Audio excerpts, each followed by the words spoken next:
It's time again for Talking Trade, sponsored by MMAC's World Trade Association and Michael Best Strategies.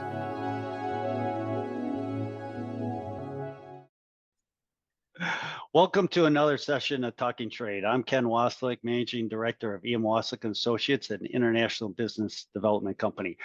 Well, it's a real pleasure to welcome Wendy Pease, the owner of Rapport International, high-quality translation and interpretation company who connects people from all over the globe in over 200 languages. So, Wendy, you're a specialist in translation, interpretation, and we'll get into that. Global marketing. You're a speaker. You've written an author, and you have your own consultant, and you have your own host of a podcast called Global Marketing Show that is aired as well. So, and I know you traveled around the world, lived in Mexico, Taiwan, and Philippines. So, welcome to Talking Trade. Thank you, Ken. Great to be here. Great. So, translation, interpretation, Google Translate. Let's start with the basics. What's the difference between a translation and an interpretation? Thank you for asking that question first, because most people outside the industry don't know it. Translation refers to anything written. So a website, a brochure, a legal contract, anything like that. Interpretation refers to spoken, and that's telephone, video, in-person, or conference interpreting, like you'd think of the UN. Okay, so now if you listen carefully to the news, you'll hear some people say, the president's translator said, and that's like nails on the chalkboard to me, because a translator wouldn't say something, they would write something. What gets interesting if you have live chat, because that is written, but it's immediate conversation, which is more like interpreting. So that kind of fits in the center of where they overlap. Other than that, it's either translation or interpretation. Yeah. Well, when I started my career so many years ago, interpretation was really important because we always had interpreter next to us, especially when my first visits to China 30 years ago. I was in Russia 35 years ago. I mean, it was the only way we could communicate. Today, we have tools to do that, and probably more on the translation side because a written tool. AI has really taken a center stage here. Google Translate has been around for many years. All of us use these tools. How good are these translation tools like Google Translate and the others? Yes, Adam Bittlinger, who worked for Google developing Google Translate. It's an episode on my podcast, The Global Marketing Show, and he coined it perfectly. He said, Google Translate provided bad translation to humanity. So, when that first came out, we said, oh, is Google Translate going to put us out of business? And it hasn't. It's actually raised the demand for good translation, because now people understand that you can communicate across languages and that there's a way to do it appropriately. Now, in my book, I talk about you have to assess what the appropriate use is. If you get an unsolicited email from somebody and you don't know if it's important, pop it into Google Translate and see if it has anything to do with your life or your business. If it's something that could affect your revenue, your reputation, your bottom line, or an important conversation, those are the times that you need to have a human involved. Now, AI translation just came out, and AI is very fascinating to me. One of the first uses for AI or technology back in the day was during World War II to spy on the opponent. or Mm. the other side. Geniuses that were in the it must have been the Department of Defense or somewhere, they said, let's create something, with electronics. We've got to be able to do this, to figure out so we can spy on the other people, because we don't have these language skills, or we don't have enough of them. And so that was kind of the impetus for automated translation. So Google Translate comes around, and it's done by algorithm and memory, and now AI is anticipating. So we've had technology in the language industry for years. I mean, it started with, like a Google Translate, and then we've built translation memories. So Ken, if you come to me and you translate something once, and you're going to reuse that, we can create a memory of what you translated. So if it's 100% match, we can reuse it and still verify that it's accurate. We can also use it to create glossaries. So if you have specific words in your industry that you want to use over and over again and not cause confusion, or product names, that's when you'd create a glossary, and you can use technology to leverage that. Now with AI, again, we got worried. Oh, is this going to put us out of business? Like what quality of translation it is. Right. And it's very interesting. What the experts are finding out is that AI and Google Translate tend to have a little bit of an edge over each other in certain topics. And so you don't know which one's going to be better. So you can't consistently use one. And you have to have enough usage of the two words and subject matter content to make sure that it can actually grab it. So, let me explain that a little bit more. Spanish English, there's a lot of that used. If you get to petrochemicals, Spanish English translation, you're going to have a hard time. You're traveling, it's going to be an easier, you're going to be able to use AI easier.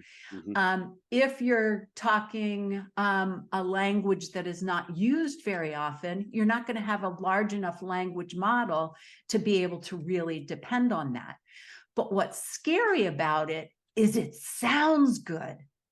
And so some competitors and I got together at the beginning, and one of them took some proprietary content of something that he was doing in Israel. And he had a bad human translation, Google Translate, ChatGPT translation, and then one that had been run through both Google Translate and ChatGPT. And he had us guess which were which. Now, there was a typo in the human translation. Like I said, it was a bad human translation. So that one, we could pick out that was human.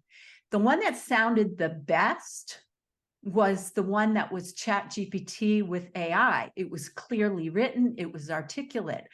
But when he gave us the good human translation, it had an exact different meaning. It was about, the Israeli Arabic conflict. And in the machine translation, it changed the meaning of what it was talking about. So that really scared me, because people could be using that and not realizing that it's completely changing the whole meaning. So what this is telling me in the industry, and what I've heard the experts, the analysts who are really deep diving into the different technologies are out there, is that we still need humans involved. And it's getting harder and harder to judge the quality, because there are some companies that will say human involved translation, which means they'll do a machine translation and have a human review it, but they may not be subject matter experts. So they're letting people, they might let mistakes slide by. Because a machine translation, you'll see the companies coming out with 95% accurate. Well, it's that 5% accuracy that could really hurt you. So we've chosen to stay the path of human translation with translation memories and glossaries to keep high quality. And then if we're working with a large enough company, maybe look at developing a large language model for them, but they'd need over 1 million words to develop a customized language model that they could use for their company. Yeah, that's a very good point because we've ran into a couple of things on in our company is that, for example, we have several clients that are targeting the mining industry. And those technical words in mining in Mexico are not the same that they are in Chile. And so when you start talking about various things, you get this query look if you're talking to a Chileno as opposed to a Mexican, on, and they're in the same industry and Yeah. handling the same repairs. And I know there's multiple examples where a instructional manual or a warning manual, an IFU was incorrectly, there was a few words. I know it's a human error, not or the translation was not exactly correct, and it actually led to a couple of deaths. And so, yeah, the Ooh. amount of importance that is really put on that, you know. One thing you kind of mentioned, the human interaction, but culture really comes into play too, Yeah. right? Certain words and certain, we have that with English, right? Certain words in England mean totally different. And I know that there's a really couple words that are like, how do I say, uh, not just repulsive, but abusive British English that we in the United States, no problem, and vice versa. Right. So your points are very well taken there. Right, right. It's so important. And it's interesting. You brought up the differences of Spanish in Chile and Mexico. When we start working on a project with somebody, we want to know what their strategy, what it is that they're trying to accomplish, and then their process. And part of looking at those two things are, if they're a company that has terminology that can go across the world, they can globalize their content so it'll be understood. If it's something that it's like a dangerous situation like that, they may have to localize it. And so one of the ways that we do it is we may create a global one and then have local editors. And, that gets more expensive for the company, and it's harder with document management because they have to track where the Spanish is from. But again, it goes back to that quality decision. Is it going to risk revenues? Is there a liability? Is it your reputation?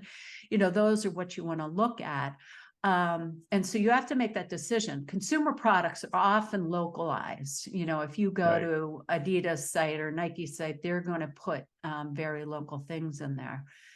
Yeah. And so that's the first step, is just, are we going to globalize or are we going to localize? And then you have to think about culture. We got a translation that was done in French, and it was going to be used in France. And the client came to us and said, look, we got this translation done, but everybody keeps saying it's really bad. And our Parisian translator looked at it and said, well, of course, it's from it's a French speaker from Haiti.